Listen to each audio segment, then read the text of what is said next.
Good afternoon and welcome to this session where we are asking, are you looking for help selling to the NHS or social care? I'm delighted to be joined by three Lancashire-based SMEs who are also clients of mine and Pete's on the ERDF program, and more of that later. Firstly, let's do some introductions. I'm Steve Adams. I work for the Innovation Agency, which is part of the NHS, delivering the Lancashire Health Matters program with UCLAN. So if I can ask you to each introduce yourself, just first name of your business, and something interesting about yourself if you're comfortable doing that. So I ran with the Bulls in Pamplona once, if you're interested. So Shelley. Okay, I'm Shelley Perry. I'm the Clinical Director and Founder of Breathe Therapies. Something interesting about myself, I would liken my energy to a daft Springer Spaniel puppy. That's me. Excellent. It's going to be hard to beat. Let me try and think of that. So, while I'm thinking about that, so I'm Aidan Crowe from Pure Audiovisual. I look after the sales team at Pure AV. We're an audiovisual systems integrator. Do Teams rooms, technology, meeting room technology, collaboration technology. I'm based here in Preston. Something interesting. I'm currently trying to rebuild a gearbox for a 1961 Austin Healey. Very cool. Very cool. Peace. Hi, I'm Pete Leather, and I work with Steve on the Health Matters programme. I'm here at UCLAN. Something interesting. I ran my first 10K last week. So Well done. I've never ran that far in my life. Well done. Anthony? Anthony Holmes, Managing Director at Rinicom, Rinicare, sister company to Rinicom. And something interesting, proudest cultural moment, I saw Nirvana live in 1994, which is still the best gig I've ever been Cool. to. Eric? My name is Eric. I'm also from Rinicare. I'm the partnerships manager there. Something interesting about me, I'm from Minnesota, over in the States, in my hometown of Duluth. I grew up just down the street from where Bob Dylan was born, so something interesting. I was going to say the Minneapolis wasn't interesting until the Bob Dylan comment came in. So thanks for that, guys. So just going to give you a quick overview of the Innovation Agency and the Lancashire Health Matters program that Pete and I lead on. So the Innovation Agency is part of something called the Academic House Science Network. There's 15 of them in England, and we're the one in the Northwest. We're called the Innovation Agency. The focus is the adoption and spread of technology and innovations to improve care and services in the NHS, whether that's pathways, protocols, policies, practice, or products. And we do that by connecting our networks. So the universities, the hospitals, the third sector, and the businesses themselves. The actual Lancashire Health Matters program, which three of these guys are on, is basically to help them get their products into the NHS. And it consists of several main things. So introduction to senior NHS staff, whether that's commissioners who buy things or providers who use things, clinicians, helping with product positioning and value proposition, understanding the NHS landscape because it's very complex. I'm getting a few nods here. The procurement and commissioning, we just ran a workshop last week. That's a very complex part of the NHS and how it purchases projects. Business case developments. No product gets bought in the NHS without a business case being done. Real-world validations. Most small companies can't afford to give their product free of charge. So the real-world validations Pete and I provide bypasses that barrier. Pitching and presenting. So a commercial person presenting to a clinical person, very different from a clinical person presenting to a commercial person. So we act as the bridge in terms of the language. And then funding. Some companies are looking for funding to get started, and some people are looking for funding for expansion. So that's the boring bit over, hopefully. So let's get on with the discussion with some of these questions. Tell us a little bit more about your business and what the main products or services are that you sell to the NHS or social care. So if I can start with Aidan. Thanks, Steve. Yeah, so we're in audiovisual technology. So historically, that would have been into NHS or into a hospital, might have been into the education centre or postgraduate education with lecture theatre, equipment into lecture theatres, projection, audio. That then might have bred into working with the IT teams and working with MDT, cancer care services, and MDT suites. However, when the world suddenly stopped turning last year or 18 months ago with COVID, everything obviously went hybrid very, very quickly. So we have spent the last 18 months installing and equipping NHS trusts, hospital trusts, mental health trusts, smaller individual departments within the NHS with their ability, with the right technology, to communicate remotely. So Teams rooms, enabling MDT suites to not just talk internally, but also to consultants that may be sat at home. So the increase over the last 18 months has been very much hybrid technology. So all the way from cameras, microphones, the right connectivity, and trying to make it easy, because a lot of the staff, a lot of the users of that technology, probably the first time they've ever had to use it. So trying to make that easy, trying to make that user journey as simple as possible has been the challenge, really. Okay, so at the Innovation Agency, we were also exposed by our technology not being very user-friendly. And so we actually hired Pure AV to come and do an assessment based on our needs. And they gave us some equipment, which we bought, and it's much more convenient. So clinicians love convenience. That's one key message for today. If you're selling a product to the NHS that brings convenience to clinicians, that's a good thing. So if I can ask the same question to Shelley. Okay, so Breathe Therapies is a not-for-profit clinical delivery offering solutions for eating disorders, obesity, well-being and mental health/mental illness. And again, very similarly, we've really had to adapt and adopt technologies since COVID. It's not something that we've really had to do before or even thought about. Most of our clinical services were face-to-face, but actually it's provided us with an opportunity to reach out and support more people. One of the things that we've struggled with over the years is engaging with the NHS and commissioning services. So as a not-for-profit service, people have been coming to us and they've been funding their services.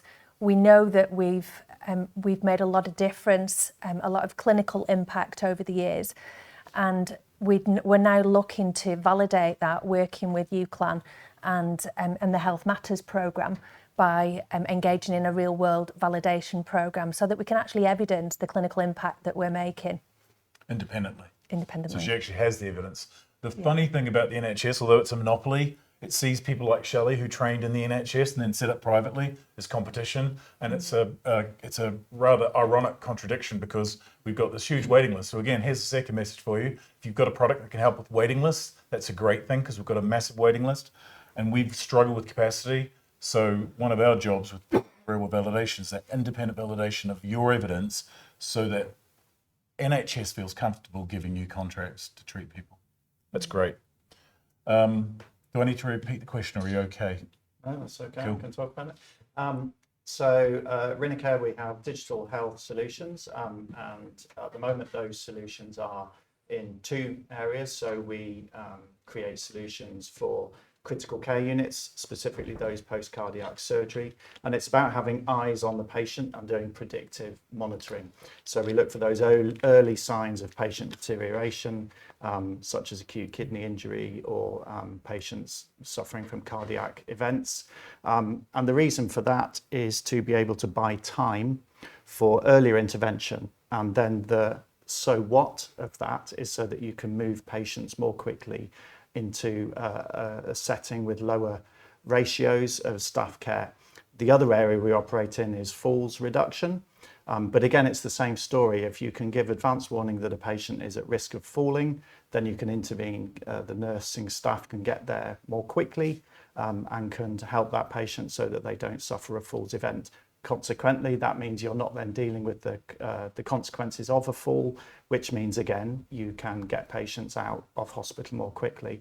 And again, to play on a theme, COVID and the pandemic has very much highlighted the pressures that are on hospitals in particular. So that need to improve patient flow, whether it's in the critical care units or whatever the setting is, more general acute wards, we play into both of those. So the idea is that we can really help patients get out more quickly and stay out, so to help prevent readmissions. Okay, so I'm going to just jump on that point as well. So, two challenges we have in the NHS is patients coming to the hospital unnecessarily, which often leads to patients staying in the hospital unnecessarily. So there's another theme. You've got a product that can help us keep patients out safely, great. You've got a product that can help us get patients out of hospital and back home, that's great as well. Eric, did you want to add anything to that? I think Anthony spoke quite well in that area. Yeah, we are really just about trying to offer clinicians a bit more help in areas where they need it. So in that critical care unit, bit of insight, bit of early information, so they can hopefully make an early difference to the patients. And then same story for the Safe Falls Reduction Program. I'm really just trying to get them a bit of information a bit earlier so that the outcomes can be improved. So if we have time at the end, what we'll do is we'll name drop a couple of other companies. I could have lined this panel up 15 strong with people of equal caliber of products that are market ready and market viable. So that's the first question. The next one is, how would you describe your experience dealing with the NHS? And I'll include Pete in this, but if we go with you first, Shelley. Now you've trained as a nurse, now you run a private business. Yeah. What's your experience, positive, negative? Yeah, so obviously I worked within the NHS. That was my starting point. Absolutely loved working within the NHS. But within mental health at the time, I felt that there were a lot of areas that weren't being addressed, and I found myself as a clinician frustrated, and I wanted to provide a solution. So set up as a not-for-profit organisation, and I've been trying for the last 10 years to really work alongside the NHS. So I'm not trying to reinvent the wheel, but instead meet a gap. But I've been really seen and met with hostility, as Steve, you said, and it's been a real challenge. So this is a bit of a breath of fresh air for me, and being able to have access to people at a higher level that I might be able to have some sensible conversations with, that might not be seeing me as a threat to their organisation or commissioning. Yeah, okay, great. I'm going to come to Pete at the end for this, if I may, but Anthony, your view on your experience of dealing with the NHS? Yeah, I'm actually going to pass that on to Okay. Eric, if that's okay. Yeah. Were you ready for that, Eric? Just about now. No, we've had quite a positive experience in dealing with the NHS, especially up in Lancaster at the Morecambe Bay Trust. They've been very supportive of us with some help from yourself as well, Steve, in setting up some real-world validations of our products. So we've had some work that we've done there with the Falls prevention product, and we've also had some success in dealing with the NHS down in Manchester. One thing I will say is that it is all about who you know. We have some prior connections to the clinical team in Manchester, and we've had some introductions to the team in Lancaster, but without those introductions it would have been a real difficult path into the NHS. Yeah, it is all who you know, I'm afraid. Yeah. They should teach you that when they're at school, shouldn't they, really? Mm-hmm. Yeah. Aidan, you've also got some business in Lancaster, I believe. Yeah, absolutely. Yeah. It's as a business, our experience with the NHS is as a business in the industries and the market sectors that we work in, whether it's HE, corporate, public sector. One thing kind of all have in common, the success of our business is that we're a people business. We're all about engaging with people, communicating, becoming that partnership, and we kind of see that really helps us with the NHS. And I think that's maybe you need to understand that being a faceless business, or a larger corporate faceless business with NHS, is going to be an uphill struggle. So but having that personal communication, and having somebody like yourself, Steve, to make some introductions is great. We might work with individual departments within a trust or within a hospital, but to try and share that information and share the knowledge into different departments is one of the challenges. So having somebody like the Innovation Agency who can just say, you might want to try these guys, or that might actually work into that department, is a great help. So I do think, in having done sales and marketing myself, that the NHS is not an easy market to sell into, but if you can get endorsement from someone in the system, it definitely opens the door and probably keeps the door open for you. I'm going to come to Pete with your rounded view although you're not an SME, you deal with so many SMEs. What feedback do you get about what it's like to do business with the NHS? Positive, negative? I think it's sort of, it's neither positive nor negative. In most cases, there's a bit of frustration in that, you know, the NHS is probably the largest investor in these technologies and these products and services that we see today. You know, they're absolutely huge investor. But where the frustration comes in is it's the ability for these products and services to get through the door, because you don't know what door to go through. And unless you understand the way the NHS is structured, then you can be walking around for years and years and years. And I think, you know, from the Health Matters programme's perspective, it's the ability where we've got people like Steve who understand where that door is. So, you know, as was said, you know, it's who you know. Well, it's not just who you know, it's whether they'll open the door to you when you actually walk through. So I think there's a frustration that they know where they need to go, but how do they get in there? Where's the door? You know, and I think from the Health Matters perspective, Steve being able to open the right door at the right time, and with the least amount of resistance is, I think, what's going to get your companies and your technologies adopted much quicker than if you didn't have that kind of support. So I was asked once by a good friend of mine, why don't you come work in the nuclear industry, because you'll make much more money. And I said to him, how long have you been working in the nuclear industry? He said, 30 years. I said, well, I've been in the NHS 30 years, so I think I'll stick to the NHS because that's my knowledge. And actually, with knowledge comes a network. So my wife runs a hospital. My chief executive is a GP. I've got a colleague who's a speech and language therapist, occupational therapist, physiotherapist, pharmacist. I could go on and on and on. So everyone knows someone. So whenever these guys or ladies need to get in front of someone, it's not necessarily because I know the person myself, but I can ask on their behalf. And the person I'm asking will generally say yes, just because I've got a track record with them. And likewise, I get asked by the clinicians, do you know of companies with these sorts of products? Okay, so just some stories of commercial success, and if you don't mind, without any of the numbers. I know, Anthony, you've got 3 main products. Have you got any sales yet with Stability? Not with Stability. So the product we didn't mention was Prime, which is remote monitoring. We've sold that overseas. Yeah.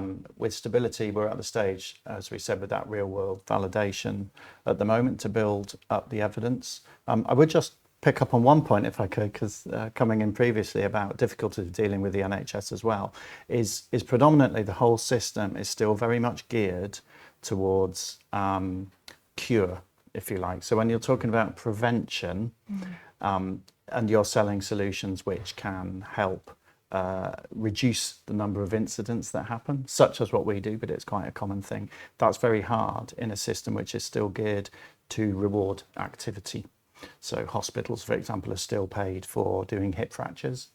And if you're coming along and saying, we've got a solution that may be able to be part of the story that reduces the number of hip fractures, that sort of goes against the way that hospitals are funded. So in terms of the funding that you're trying to tap into as a business where you offer value, that can be very difficult as well. Sorry, that wasn't the question you asked, but just to No. So I'm gonna take that one a little bit further, only because for people who don't know the NHS very well, but you think you might have a solution that might help the NHS, I'm going to elaborate on the point that you made, Anthony.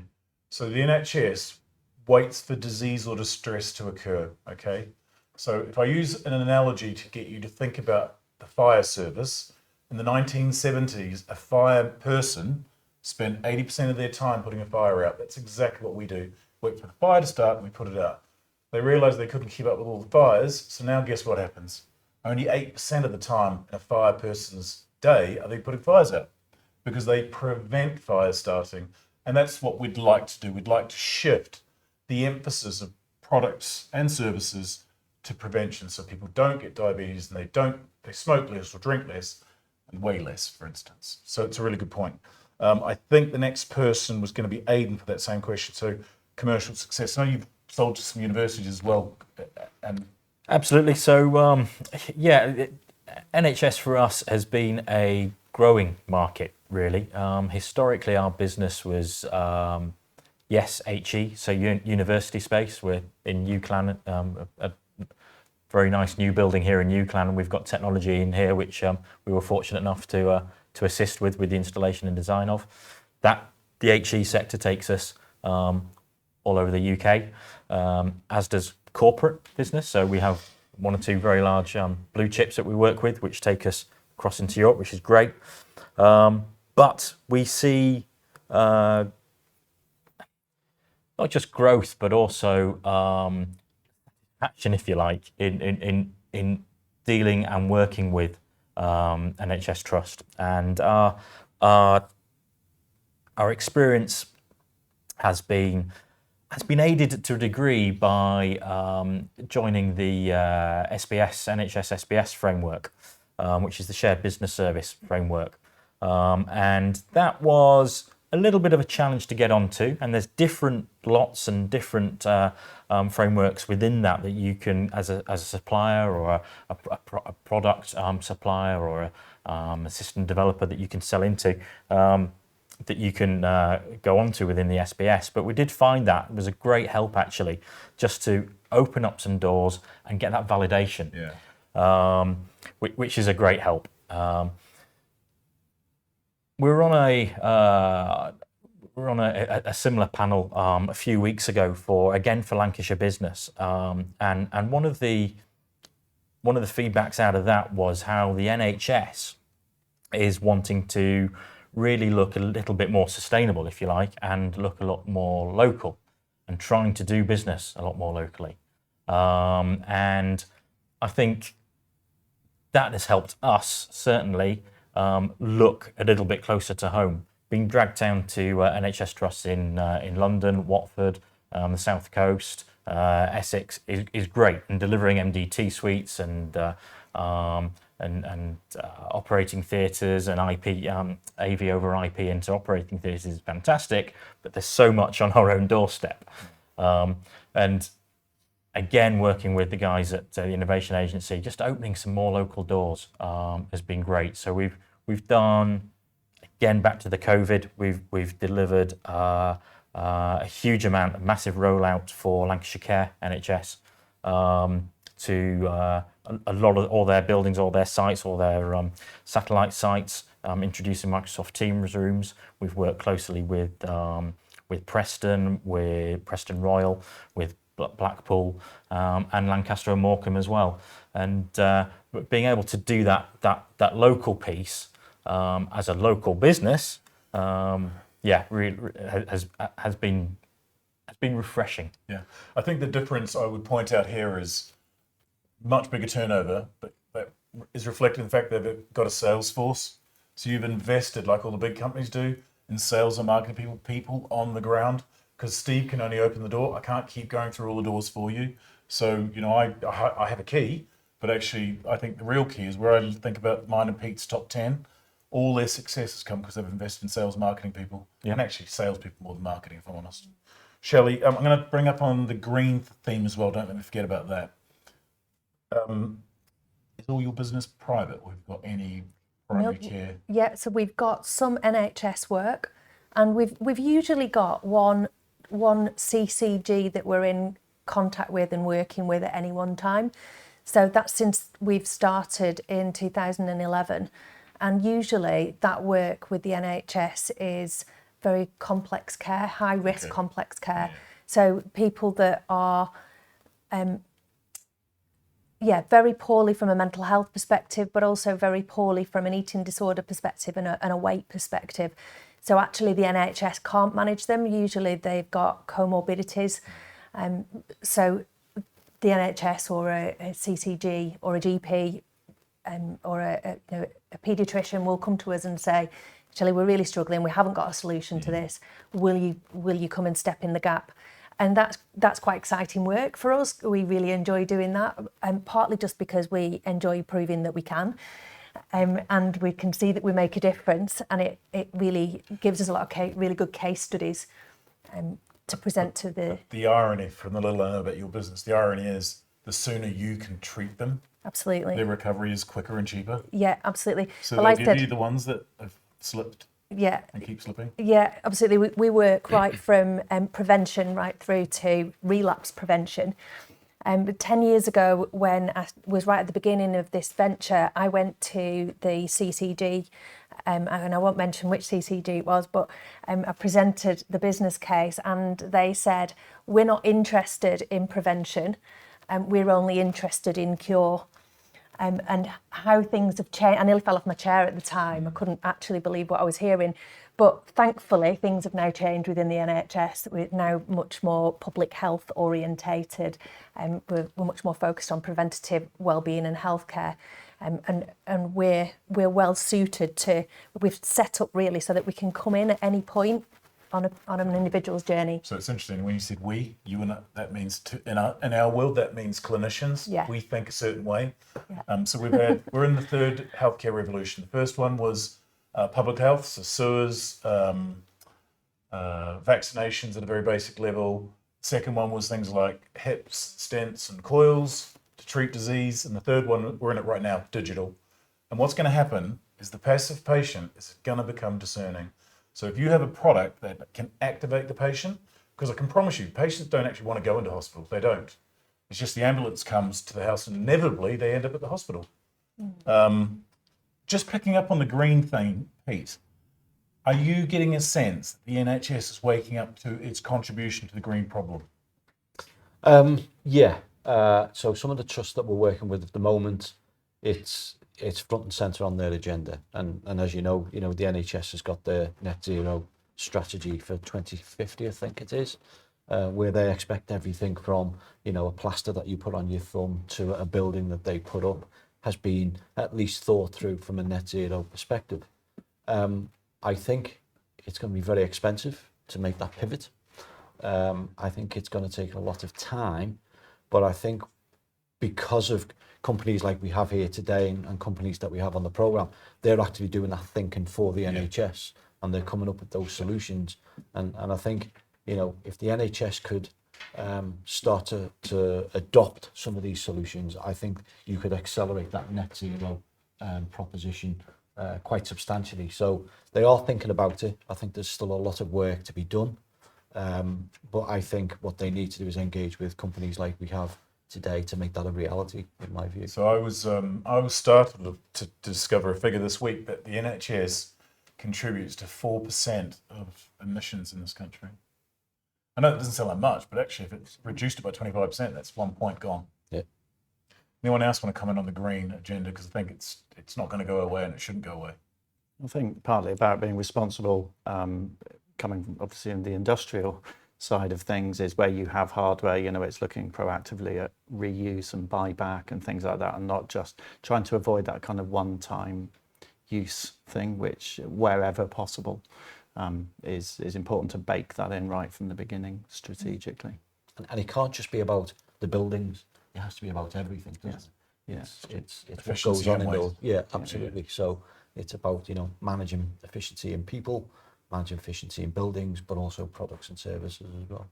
Absolutely, and even as a very small SME, starting small so that becomes a part of the culture of the organisation. Yeah. So as we do within our organisation, we do culture checks, and we'll look at, have we thought about waste today? Have we thought about how much paper are we just wasting? How many sticky notes did you use today? Start small, think big. Yeah. It's going to be about behaviours. 70% of the workforce, 70% of costs associated in the NHS is from the workforce. Large part of it is clinicians. So it will be about behaviours, not just solutions and stuff. I was going to just give an example of 10 other companies that could have been there that have enjoyed some success. And then Dan kindly brought me over some questions, which I'm delighted to see.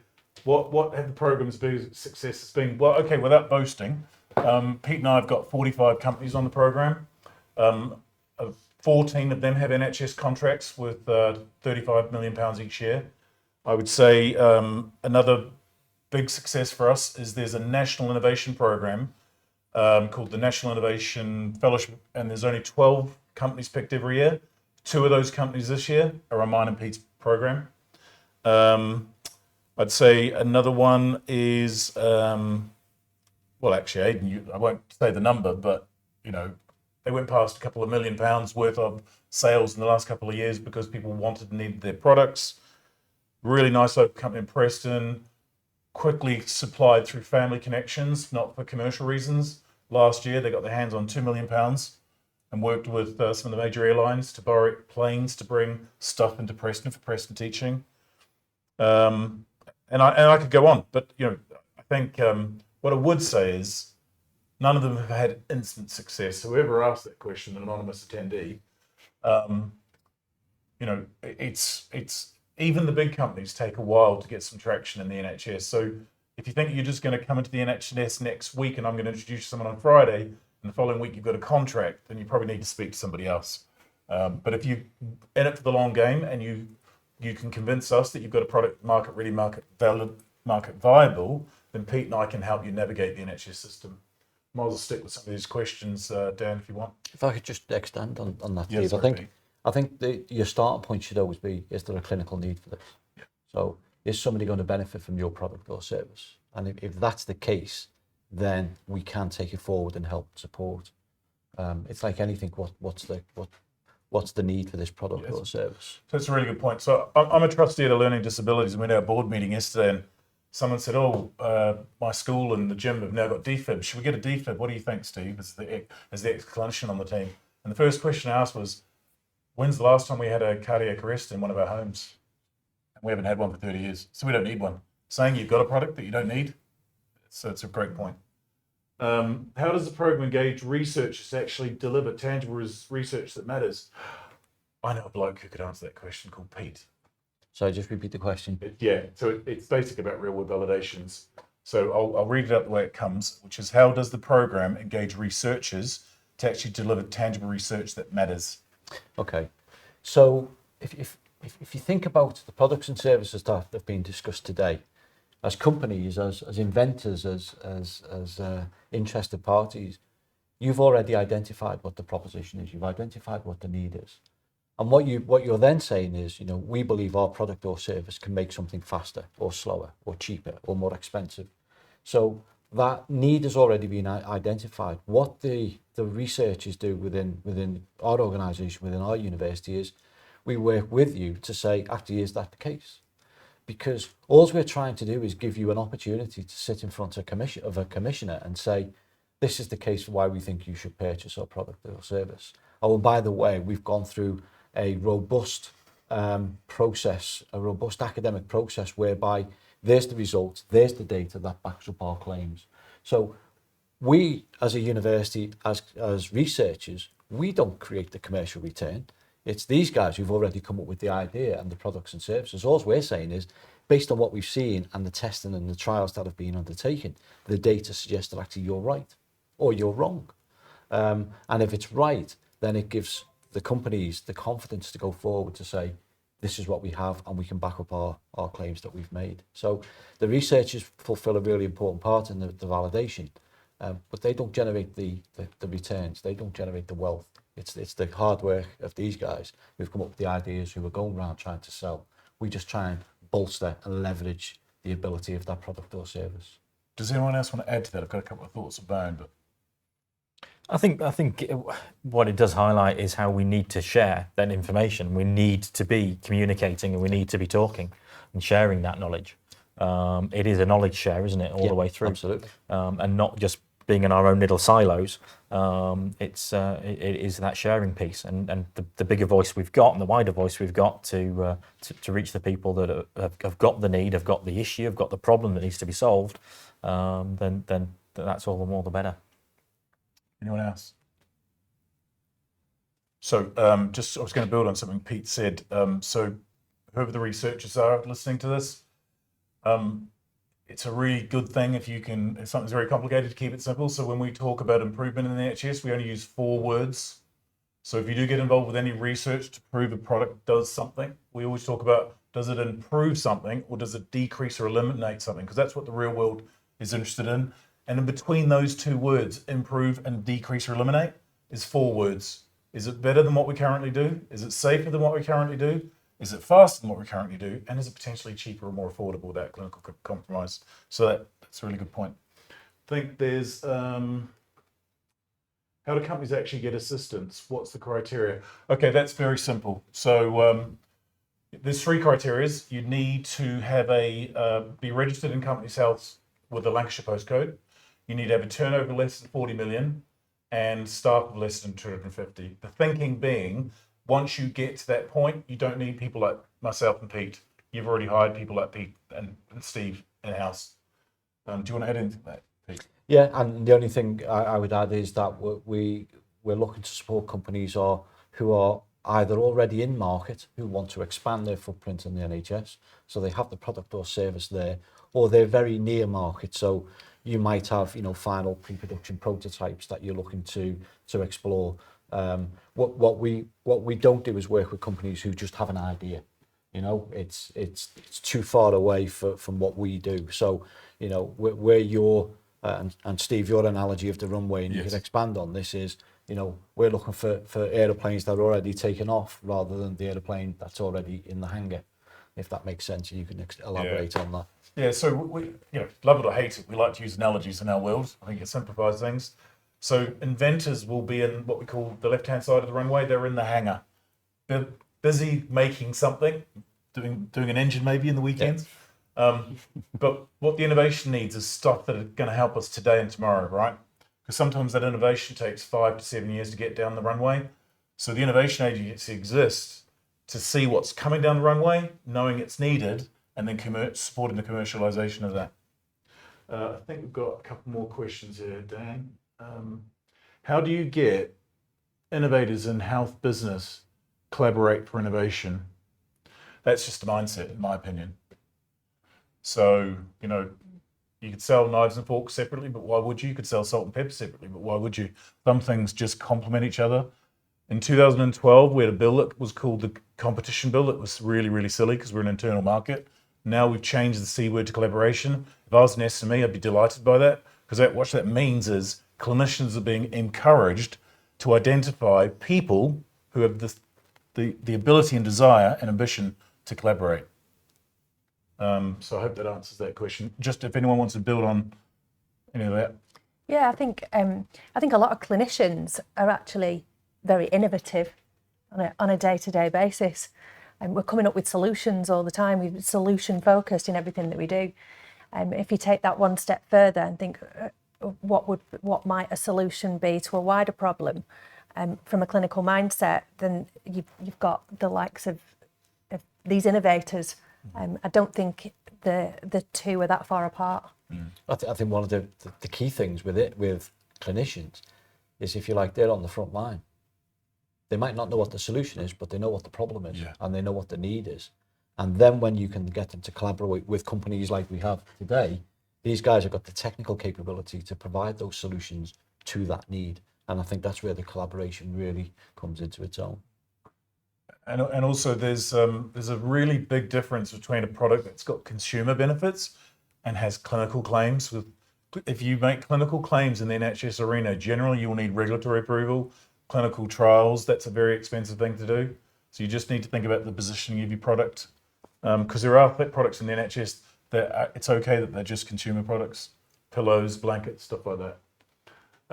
What would you say to a business outside the region, the best thing about being based in Lancashire? So there is a little side door if you'd like to come to my program, and it is legal. Pete's given me this little key. What you can do is you can hire a virtual office in Lancashire somewhere, small investment of about 50 quid a month, and that would allow you to join the program. But what we always hope is that you would then open either a business or hire a member of staff on our patch.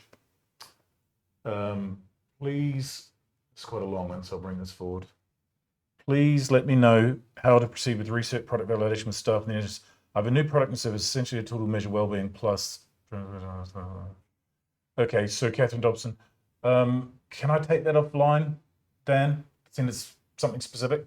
So Catherine, if you're still listening, the team will get you in touch with me, and I'll have an offline conversation with you. So I have one more question for the team, and then I didn't know if they wanted to ask each other questions as well. And I'm going to go first, right? So what advice would I give to any SME looking to sell to the NHS? So I trained as a nurse 30 years ago. Then I fell into medical sales with big blue chip medical companies, Boston Scientific, J&J. I was spoiled because we had every resource we needed to get past all the barriers the NHS puts up. And they don't put them up deliberately, it's just poor policy. I then went and worked for an SME. My God, it's hard work. It's, it's like trying to get a car to run without a motor and tyres and stuff. So I'm just about to do myself out of a job online right now. I would say don't do business with the NHS unless you really want to do business with the NHS, because it's not an easy organisation to deal with. Now, saying that, these guys wouldn't give up their time. They didn't believe in our program and in me and in my colleagues' ability to help you achieve that growth opportunity. So you can either get up and walk out now, or you can say why you chose to come here today, and what advice would you give to an SME looking to sell? Okay. So this might sound really cheesy, but it's from a very clinical perspective. It's the end of the panel. Jesus, okay now. Yeah, okay, I'll roll with that. But ultimately, as a clinician, you become a clinician because you want to help people. The NHS is a huge vehicle for helping people. That's what it was set up for. So over the years, and like Steve, I trained and qualified as a clinician many years ago. So I trained, I was qualified when I was 21 and I'm now 48, and I've been working in mental health all of that time. Yeah, that's fine. Yeah.